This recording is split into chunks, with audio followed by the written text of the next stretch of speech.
There is much that is wrong with the way sapiens think, but the way sapiens think about race is irrational. Some of you claim the problems of humanity could be eliminated by interbreeding. The validity of the argument is moot. The idea so terrifies sapiens that the likelihood of this happening is negligible. We can only hope the creation of a single race of man is not the only way to fix humanity's problems. The idea that race is attached to physical characteristics, or that the elimination of these physical characteristics, or that blending them into a composite set of features, would change how people think, is preposterous. It is difficult to fathom why anyone would be willing to have their name attached to the idea, let alone pursue it as a viable policy objective. Skin tones are not the issue. The problems of mankind are a direct consequence of naturalism and the naturalist view of reality. This is a hard sell, especially to naturalists. The reaction of a naturalist to this statement is to ask how naturalism can create a problem when the natural view of reality is the only possible view of reality a person can have. There is the problem right there. The naturalist response to the start of a discussion on naturalism is the problem. The fact naturalists believe naturalism to be natural and universal means they are prevented from engaging in a rational discussion on the matter. The conventional naturalist view is that reality is physical and mankind an animal totally contained in physical reality. The human species is composed of three major races. The most significant feature of these races is differences in their skin tones. But there are other naturalists who argue there is only one species and one race of man. The color of our skin does not constitute anything sufficient to constitute a race, say this second group. This may be technically true, but it will take more than a philosophical argument to convince whites and blacks and Asians to socialize, let alone intermarry at a rate that racial distinctions will disappear. But this essay is not being written to be critical of people's sexual preferences. We know race cannot be scientifically validated because there is no means to quantify genetic differences along racial lines. A foot is 12 inches and a yard is 3 feet. What is a black man compared to an Oriental man in terms of a quantifiable measure of deviation from a norm? Race is a place where the no true Scotsman fallacy would apply. There are no true races, with the exception of the human race. One position might be right and the other might be wrong, but both positions cannot be right. However, both positions could be in error. In another sense, humanists are right. Mankind is one species. Technically we are Homo sapiens. But that does not necessarily translate into all Homo sapiens being sapiens. Other than the observation all men belong to the same species, anthropologists have not had many insights into the nature of their subject matter. The usual definition of man is a human being of either sex, a person. Hardly profound and does not do justice to the special nature of the human being. A human being is defined as any individual of the genus Homo, especially a member of the species Homo sapiens. A person, especially, is distinguished from other animals or as representing the human species. Homo sapiens, the primate species to which modern humans belong, humans regarded as a species. Contrast this with the definition of a dog. Dog is a domesticated carnivorous mammal that typically has a long snout, an acute sense of smell, non-retractable claws, and a barking, howling, or whining voice.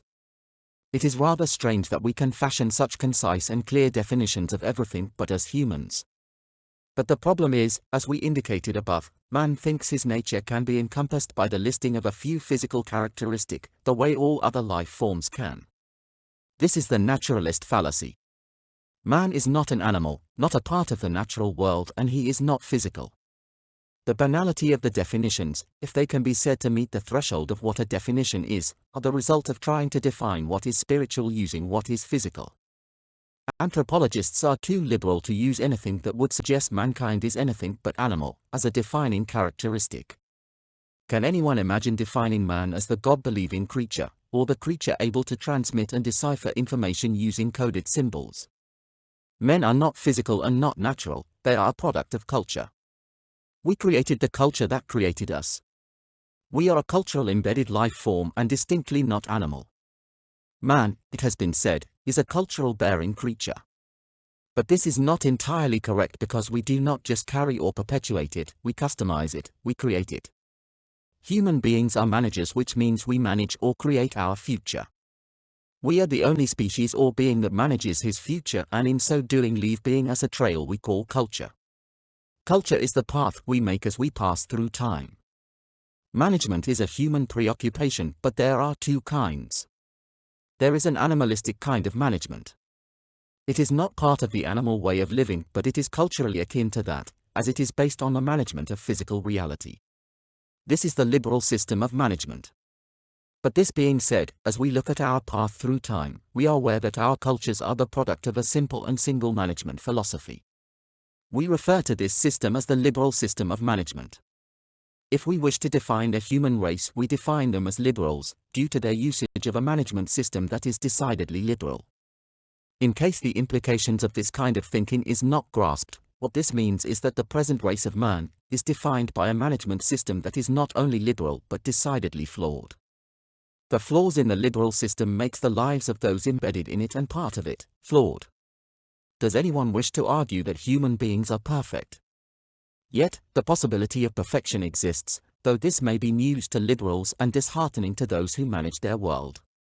The failure of man generally and the failure of biological men is the failure of the liberal management system, LMS. The a priorian management system, AMS, is the only feasible alternative to the LMS. Liberal management systems administrate assets. There are many different techniques used to do this, but the management of assets is common to all the different variations. The key to liberalism is the assumption the world is physical and natural. Liberal reality is transcendent and objectively independent of humans. We can impact this reality by physical means as we are physical beings, but reality does not need us to exist or operate. Reality is independent of what we want or feel. We do not cause reality to exist, nor will it operate according to our wants or wishes.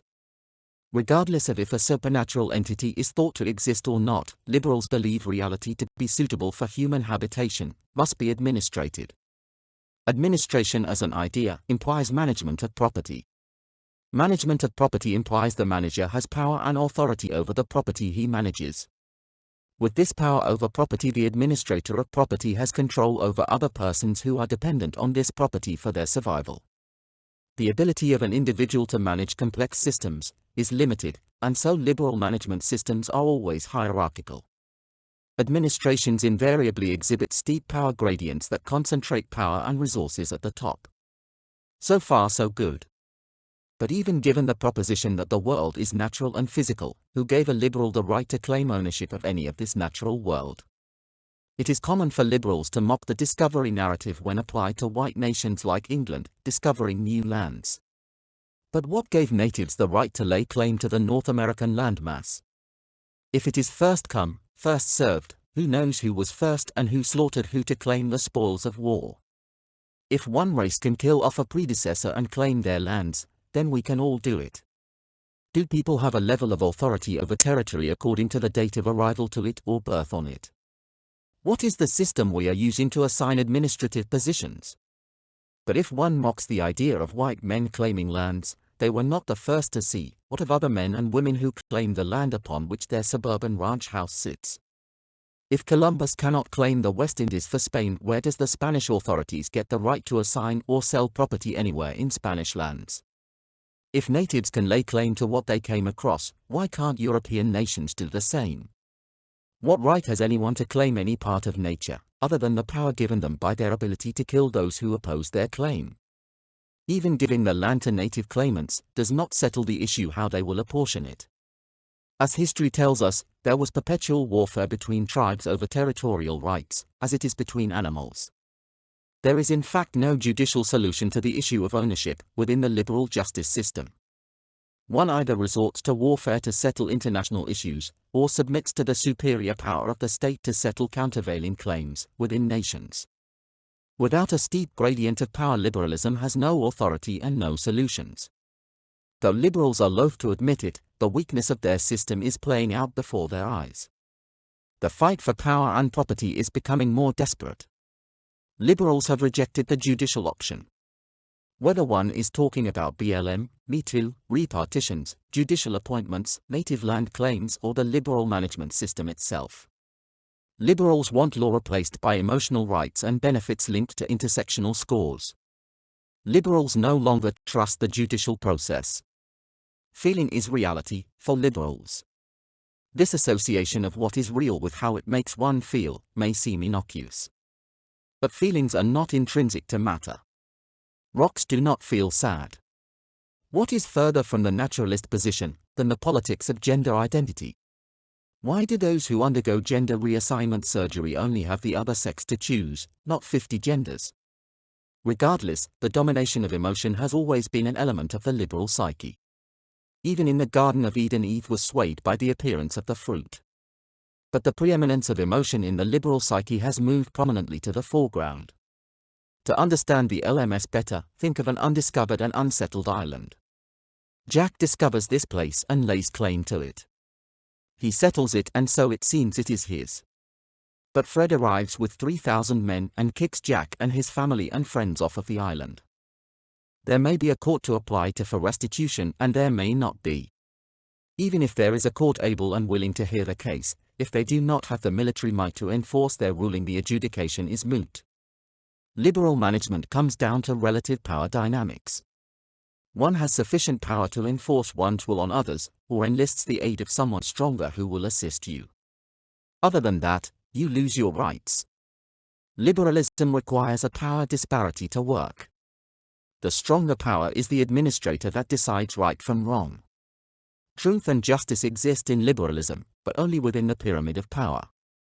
As in the above case, the issue of who had rights to the island was not contained within any established power scheme. It was unresolvable other than by means of armed conflict. In other words, the groups had to fight to see who had the right to the land. Might makes right, and the end justifies the means, under liberalism. But this does not address problems in environments in which a power gradient is not present. What if the disagreement is between peoples of comparable authority and physical abilities, or in a situation where any power disparities that exist are neutralized by the power of a higher authority? Having guns or martial arts skills does not help much online. Nor is it much help if one is required to live within the law. But if there is no legal recourse to what is bothering you, what options do you have? Imagine you lost some money, and you think it was stolen. A co-worker makes an elaborate show out of spending money in front of you. You assume they are mocking you, because they took your money, and they think you cannot do anything about it. But you can get angry at them, and you do. But if the other person did not take your money and was about to pay for your coffee, he or she is likely to get angry in return. The fact is, there is no recourse. The liberal system requires rules to be laid out and power to enforce these laws. Without rules and power, the liberal system is a shouting match leading to a physical confrontation. However, there is a much deeper and serious issue with the LMS than the tendency for it to lead to argumentation and confrontation. It is a system for the management of assets, but there is no right way to manage assets. This does not sound like a profound or important insight. But it has serious repercussions for liberals. Consider an unborn child. To most people this is an unborn person, but if you think matter, energy, space and time encompasses all of existence, a fetus is a physical structure of no more significance than any other physical thing. Physical property that needs to be managed by the owner. Which means the owner can abort it or bring it to term, depending on what one wishes to invest in it. But there is no right or wrong choice in liberalism. There is only your choice based on your management priorities, based on your power. In short, the fetus is a piece of property with no objective value, and without legal mandated limits of use, anything is possible. But let's assume I say the fetus is a living, breathing, human life with rights. This makes sense within the Christian framework, despite it being an incoherent proposition within liberalism. Those who oppose abortion are opposed to the rights of a property owner and liberal free agent. I can devise all the arguments I wish, based on logic and moral culpability. These arguments may as well be applied to a car or other inanimate object. When the fetus is considered private property, there is no argument that has merit. The only consideration is the wishes of the property owner, in this case the pregnant person. The asset is in her body, so it belongs to her. But we have not asked where these property rights come from, other than the raw exercise of physical power. Are persons subject to the property rights of a stronger physical person or group of persons? If abortion is justified, then is rape, based on the relative power ratios? If a logical argument for how property ought to be managed cannot be fashioned, other than the reliance of brute force, not only cannot we fashion an argument against the property rights of the fetus owner, but we also cannot fashion an argument against war. If our arguments are invalid logically, rationally, and morally because of a power disparity, so are theirs. All a liberal has is what they feel. The fetus is kept if there is a positive response to it, or rejected if it engenders negative emotions in the owner. If the liberal does not like our arguments, it has none of its own. This difference in the way we think is visible in the inability of the left and right to engage in a meaningful dialogue. What is worse, the left views cancellation and incarceration as acceptable ways of winning an argument. If Christians cancel a book describing anal sex to children, throw doubt on the wisdom of doing cosmetic or gender reassignment surgery on preteens, and expressing distaste at the idea of having to log in with a colloque to find out what gender they are at that moment, there is only an emotional outburst in reply. As conservatives, there is only one response to emotional outbursts, and that is mollification, unless we are ready to resort to violence. The liberal way of dealing with a difference of opinion precludes intellectual debate. This is why they generally get a resigned acceptance from those on the right. We cannot deal with the emotional intelligence of liberals rationally. When dealing with black and other minority groups, the two options open to us are to be an ally or a racist. Other groups have their own hate labels. Emotions do not permit nuanced language. A person is an ally or a hater. But these problems are a consequence of the liberal management system. The argument this essay makes is that there is a need for a new race of man. The argument is being made that we need a new management system. The reconciliation of these two positions is that only a new race is able to even see the problem. The liberal system precludes reform from within, never mind the formation of a real alternative. It is impossible to logically prove how people feel is wrong. If they feel persecuted, that is how they feel. If they think whites are privileged, that is how they feel about whites. Feelings do not go away no matter how many facts are offered that belie the proposition. But what would it take to convert a liberal from their liberalism? Liberals are convinced they are an animal and that only matter, energy, space, and time exists. What options is there for liberals, but the law based on physical and martial prowess? When the liberal cannot make enough law and it fails, the only recourse the liberal has is to emotion. If an emotional outburst does not achieve the wanted results, the final recourse is to resort to one's animal nature and engage in a physical confrontation. There are no other options open to liberals.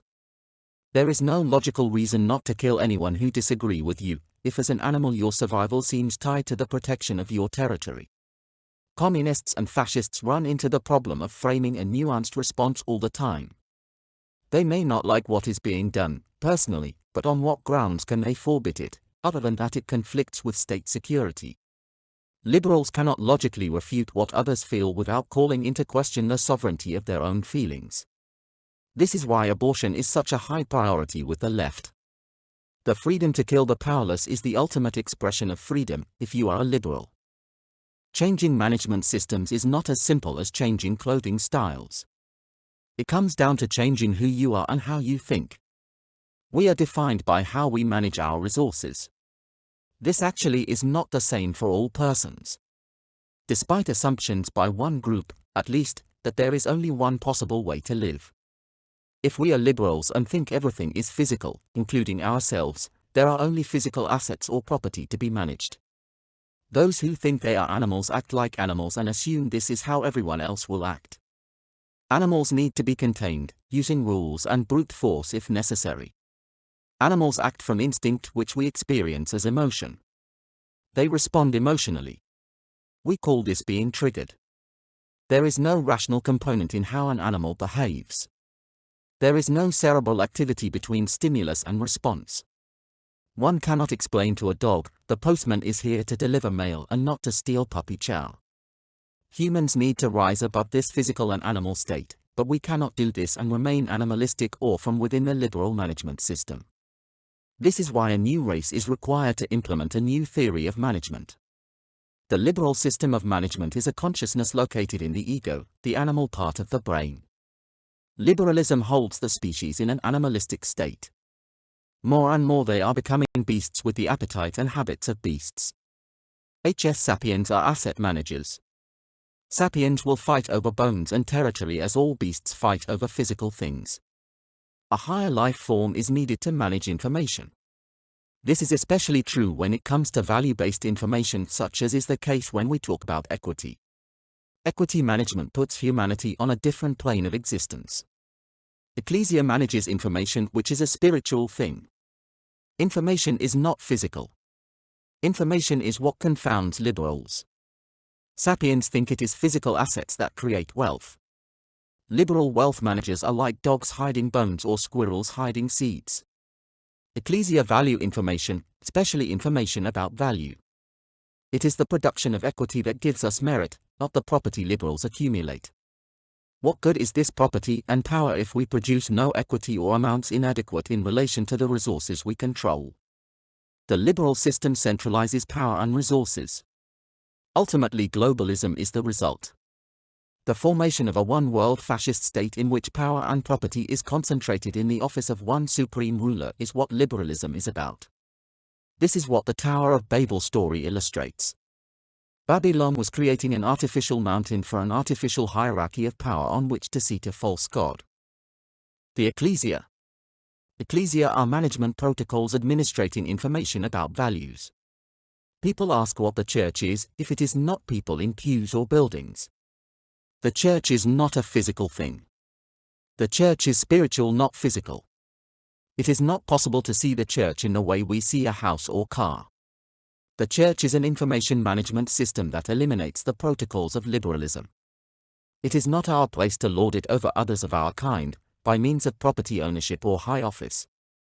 How to manage information without attaching it to something physical is a dilemma atheists and their allies have pondered on since at least Babylon. There is no solution other than the one God provided.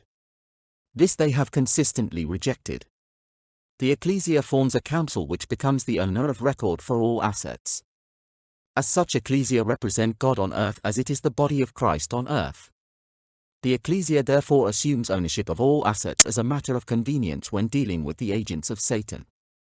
Ecclesia purchase assets in an equity for asset swap. The church issues bond for the assets received. These bonds can be cashed in for shares in the Ecclesia. Ecclesia is governed by local and general councils. Limited councils are 12 levels high and general councils are 12 sectors wide. Limited councils are horizontally part of a general council, and each general council is vertically constructed from limited councils.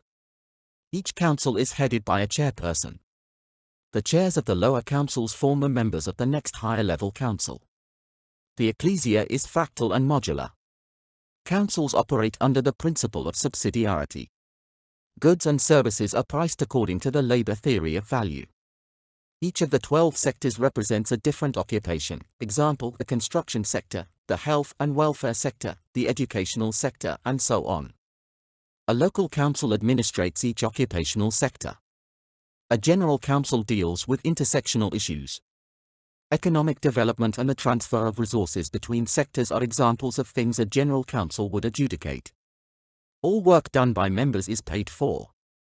There are no volunteers. Ecclesia uses only paid labor, even students and housewives are paid a living wage. If the work adds value to the Ecclesia, it is paid for. If a behavior does not cover its own costs, penalties are adjudicated before the Ecclesia Council. All work is paid for in prefers, and prefers are used to purchase goods and services. Prefers are preferred shares and are never inflationary. Prefers are paid into the attached to the appropriate account that generated the value. Individuals buy consumer goods and services, councils purchase infrastructure. Both types of customers buy from the councils, using prefers. A national council purchases roads and other infrastructure projects for the nation from the national council, whereas a state or provincial level council will purchase infrastructure that serves the state or province.